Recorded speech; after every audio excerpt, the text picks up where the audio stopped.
Bien, chers étudiants, nous allons entamer la correction de l'examen d'entrée de l'année 2020, première session, donc examen de raisonnement. Donc il s'agissait d'une table de valeurs qui concernait sur les taux de croissance trimestrielle de la production de bière en Belgique.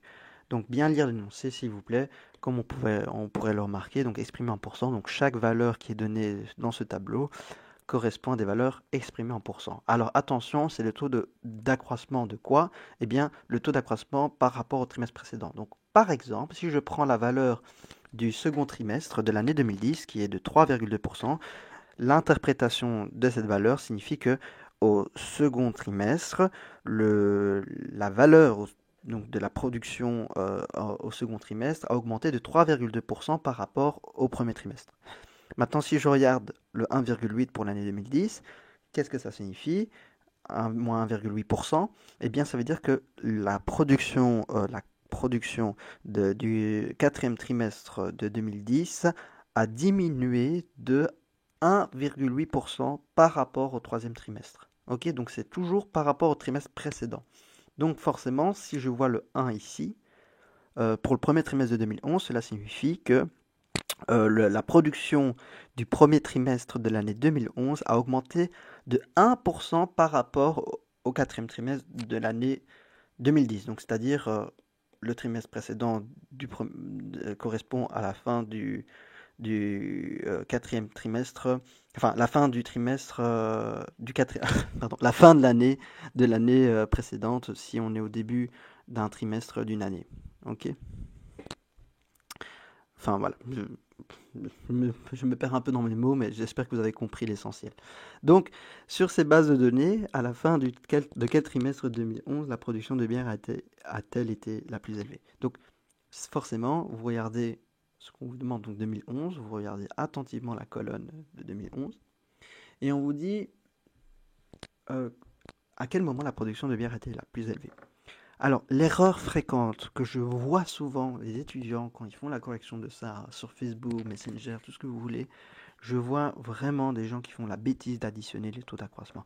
On n'additionne pas les taux d'accroissement parce que l'effectif varie, l'effectif total varie d'un trimestre à l'autre, donc ça ne signifie rien du tout du fait d'additionner des taux d'accroissement si l'effectif total change. C'est pas des proportions en fin de compte. Donc, s'il vous plaît, on n'additionne pas les taux d'accroissement. Oubliez ça, retirez ça de votre tête. Ça n'a rien à voir. Donc, faites attention. Donc, qu'est-ce que je dois faire? Eh bien, rappelez-vous que euh, on a appris une formule durant tout ce que je vous ai expliqué jusqu'à présent que le coefficient multiplicateur, c'est 1 plus le taux d'accroissement exprimé en nombre. Donc, forcément, si je veux trouver la production d'un trimestre à un autre, pour comparer, je suis obligé de passer par les coefficients multiplicateurs. Donc, chaque taux d'accroissement qui est donné pour l'année 2011, je dois le convertir en coefficient multiplicateur afin d'estimer la production pour chaque trimestre par rapport à un autre.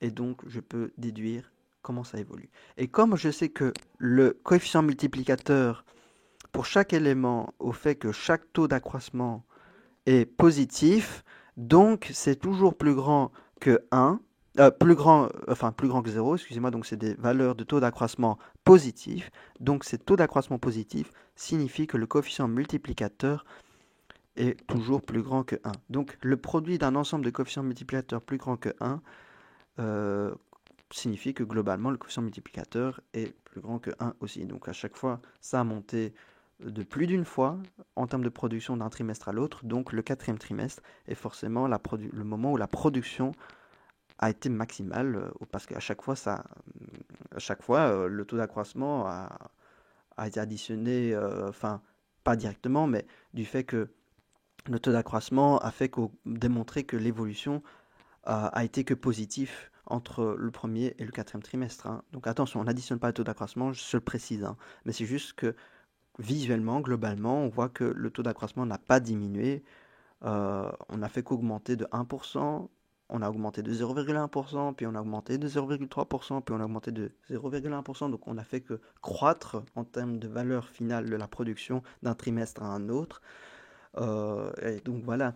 Donc Voilà, visuellement, on a compris que le quatrième trimestre aura certainement la production la plus élevée. Maintenant, si on veut être un peu plus rigoureux, on peut faire des calculs.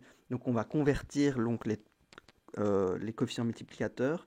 Donc, pour comparer donc, la production du premier trimestre de l'année 2011 par rapport le trimestre précédent qui était le quatrième trimestre de l'année 2010, qui est de 1%, on fait 1 plus 1% qui nous donne cette valeur du coefficient multiplicateur 1,01.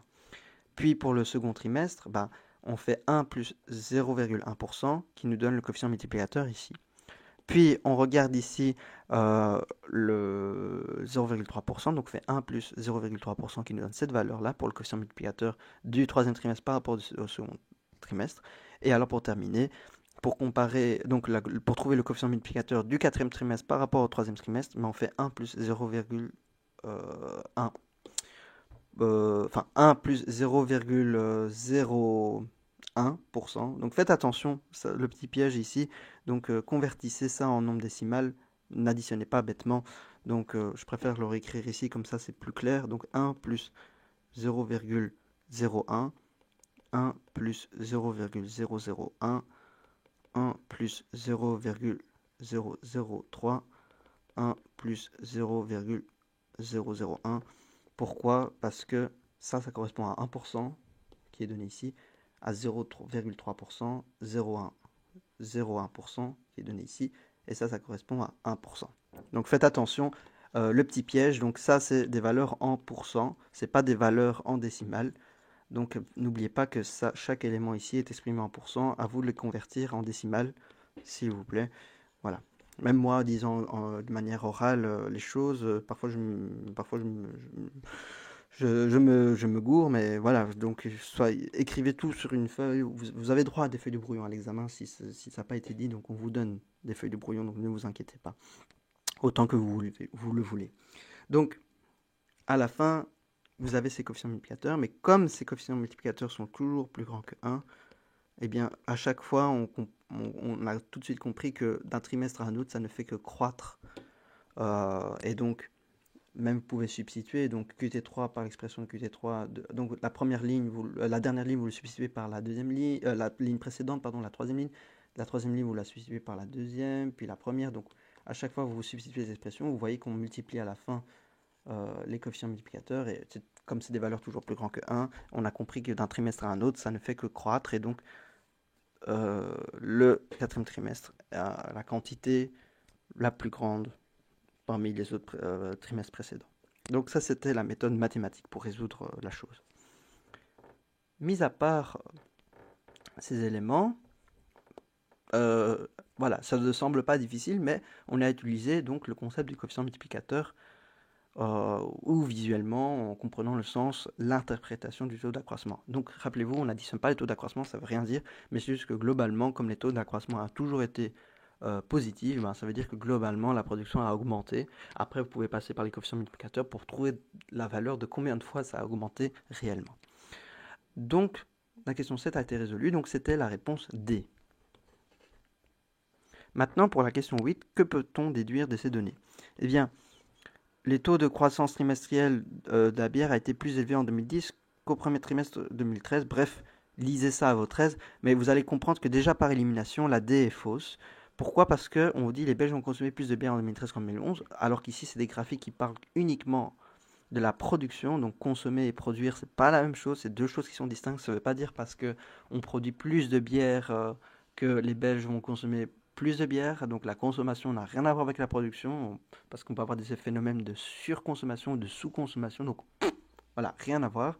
Donc c'est ce qu'on ne peut pas diviser la consommation qui a un facteur différent à la production, donc la D est fausse, directement. Donc à l'examen de raisonnement, quand vous avez des propositions parasites, comme je dirais, on élimine ça directement.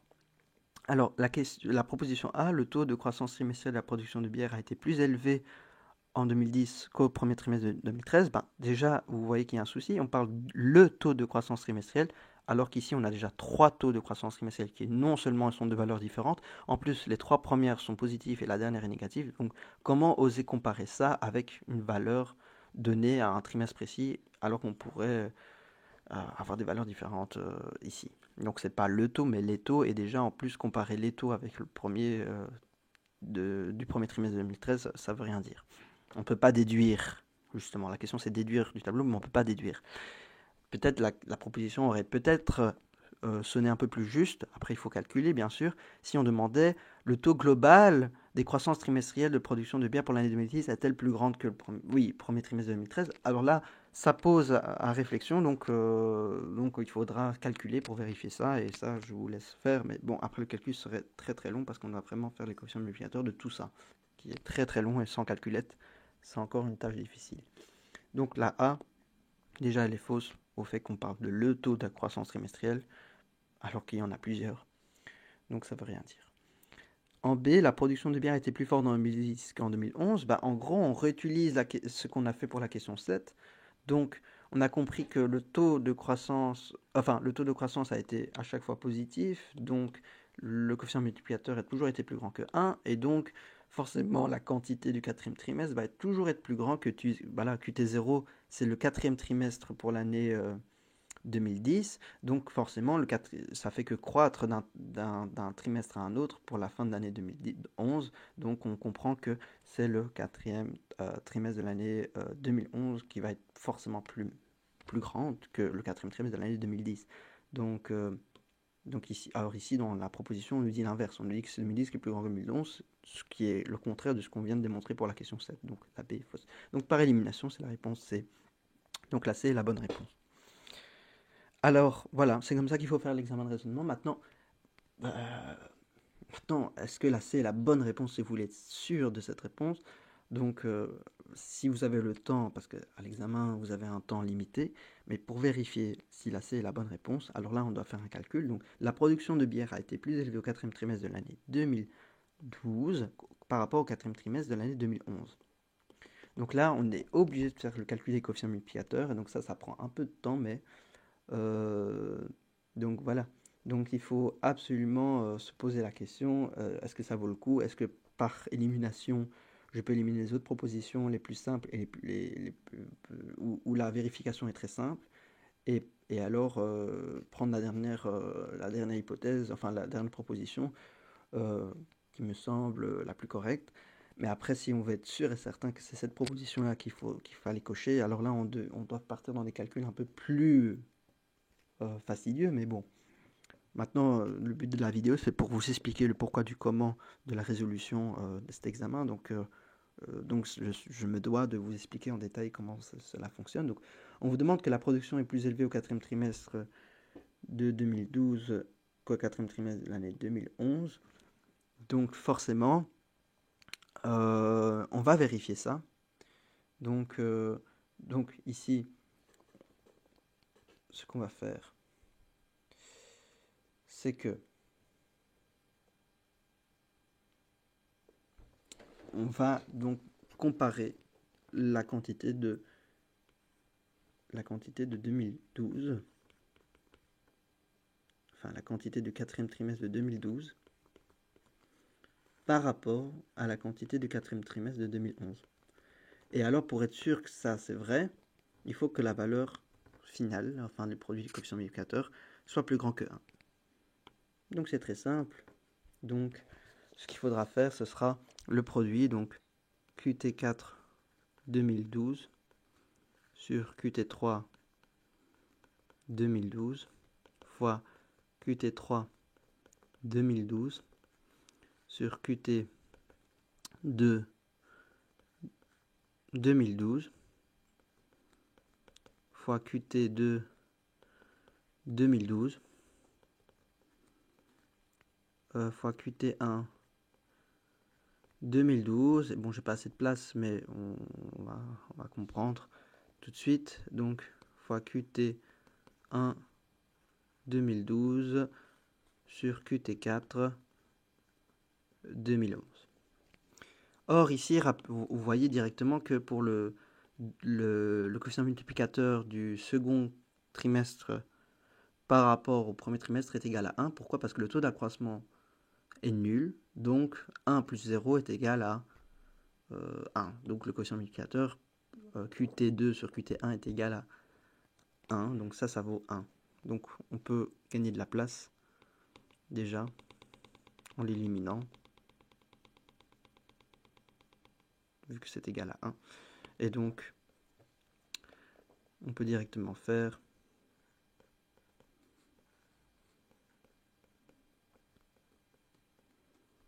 de Qt4 2011 et Qt1